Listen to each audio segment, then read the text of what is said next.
happened when I was 10 or 11 years old. I had decided to learn to swim. There was a pool at the YCMA in the Yakima River that offered two opportunity. The Yakima River was dangerous. Mother continually warned me against it and kept fresh in my mind the detail of each trolling in the river. But the YCMA pool was safe. It was only 2 or 3 feet deep at the shallow end, but it was 9 feet deep at the other end. I got a pair of water wings and went to the pool. I hated to walk naked into it and show my thin legs, but I overcome my pride and did it. From the beginning, however, I had a dislike to the water. This started when I was 3 or 4 years old and father took me to the beach in California. He and I stood together in the surf. I hung onto him, yet the waves knocked me down and swept over me. I was buried in water. My breath was gone. I was frightened. Father laughed, but there was a terror in my heart at the force of the waves.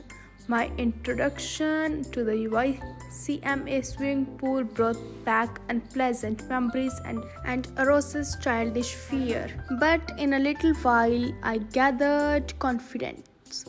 I paddled with my new water wings, watching the other boys and trying to learn by copying them. I did this 2-3 times on different days and was just beginning to feel at ease in the water when the misadventure happened. I went to the pool when no one else was there. The place was quiet. The water was still.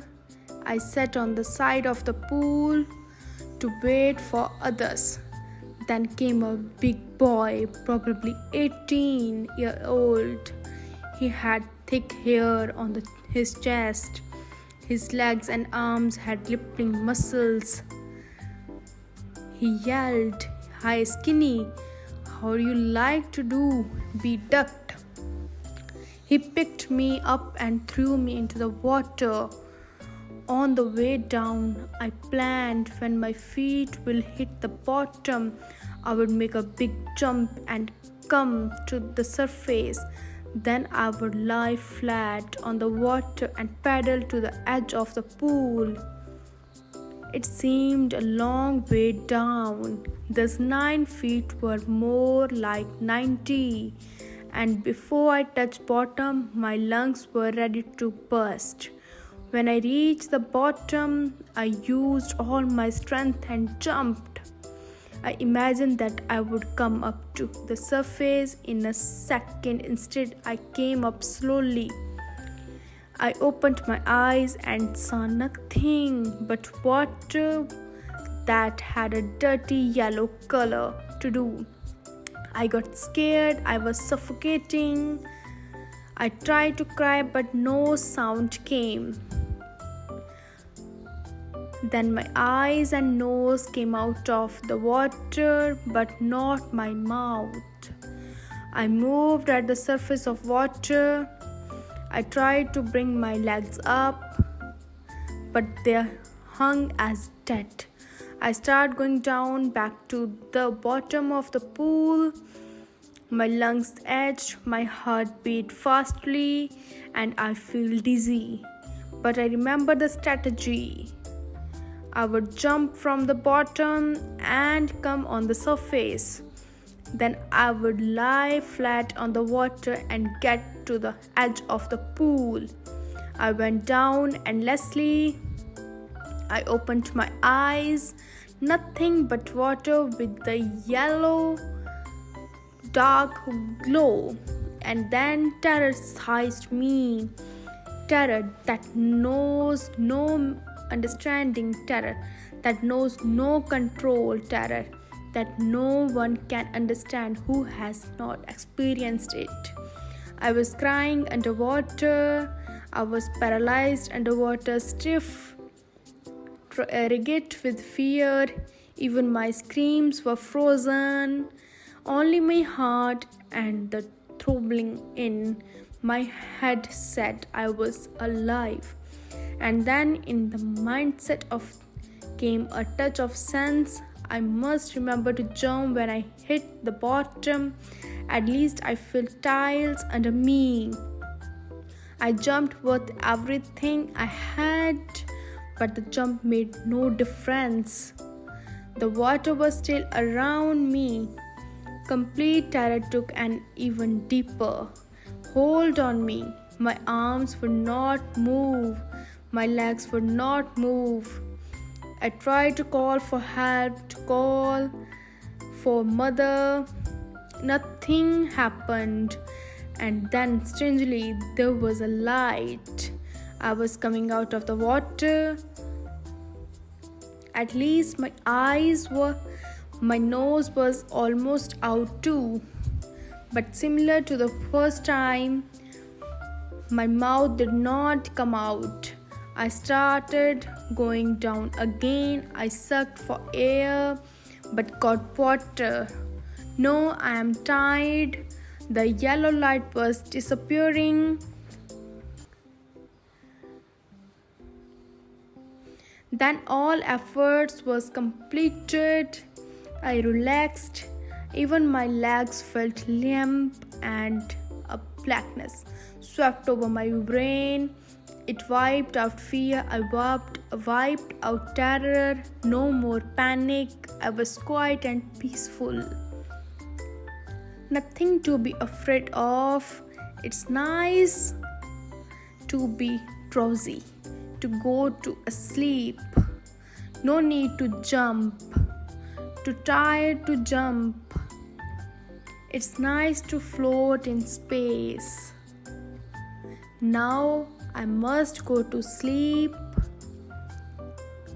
I crossed to unconsciousness and the curtain of my life fell. The next I remember, I was lying on my stomach beside the pool vomiting. The chap who threw me was saying, but I was only fooling. The kid nearly died. Be all right now. Let's carry him to the locker room. Several hours later, I walked home. I was weak and trembling. I shook and cried. When I lay on a bed, I could not eat that night for days. A haunting fear was in my heart, in my mind. The slightest exertion, me wobbly in the knees and sick to my stomach. I never went back to the pool. I feared water. I avoided it whenever I could.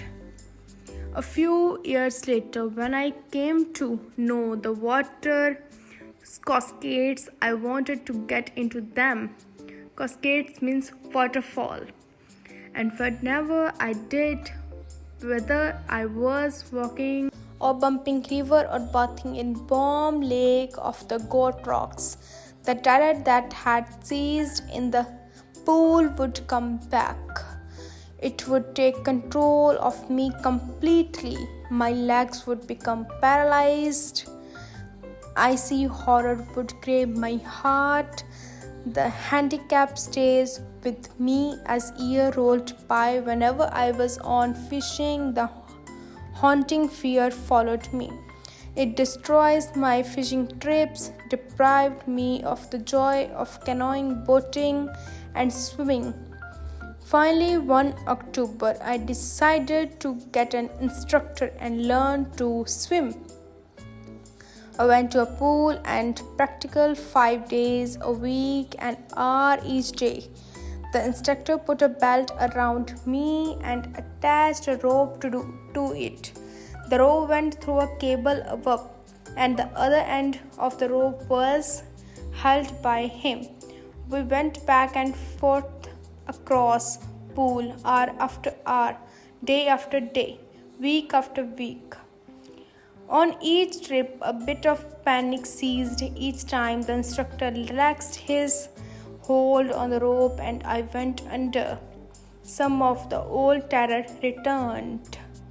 After 3 months, the tension began to reduce. Then he taught me to put my face under water and exhale, and then raise, nose above and inhale. I repeated the exercise hundreds of times. Bit by bit, the panic reduced. Nekta held me at the side pool and had me kick my legs in the water. For a week, I just did that. At first, my leg refused to do, but they gradually relaxed and finally I could command them. Thus, piece by piece, he pulled a swimmer. At last, he put all the pieces to a hole. In April, he said, "Now you can swim. Dive off and swim the length of the pool, crawl stroke." I did. The instructor finished. I still wondered if the terror would return. If I'm alone in the pool, I tired it. I swam the length. Tiny signs of the terror would return.